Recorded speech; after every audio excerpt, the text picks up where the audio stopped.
Георги Топозлийски, самоуправител на Ловен дом, град Хисаря, ресторант Ловен дом.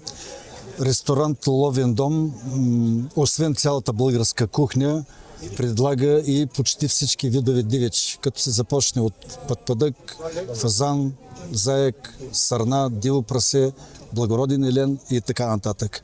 Днес имаме удоволствието да ви представим нашия горски пир по повод днешния празник. В този горски пир, в тези порции е включено контрафиле от благороден елен, глазирано с червено вино, подправено с сини сливи, горски гъби, лук и всичко това е с горски билки.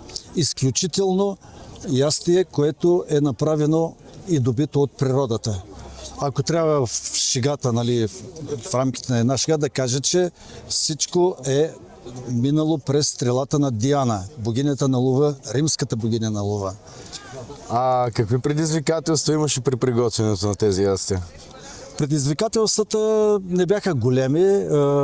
Ресторантът има достатъчно капацитет в лицето на главния готвач Димитър Топалов, който от доста време работи при нас и който е,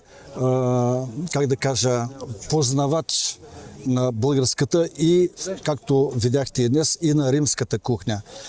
Предизвикателствата, пак казвам, не бяха големи. Не беше никак трудно, тъй като ресторанта предлага дивеч, а да знаем, че древните римляни са консумирали предимно дивеч. А защо избрахте за днес точно това ястие? Избрахме точно благороден елен с всички тези неща, които казах, защото първо благородният елен, той е символа на лова. Той е предпочитаният дивеч на древните римляни от тогава и до наши дни. Благородният елен е благородно животно, което би трябвало да се консумира от благородници, патриции и цезари. Бихте ли го препоръчали на своите клиенти в своя ресторант? Разбира се, всичко това може да го намерите в ресторант Ловен дом.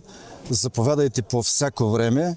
Освен благороден елен, както казах преди малко, там може да намерите всякакви видове дивеч, приготвени наистина по уникални рецепти, по които рецепти може да се готви само дивеч, които имат разлика с другите видове меса. Много ви благодаря. Благодаря ви, заповядайте.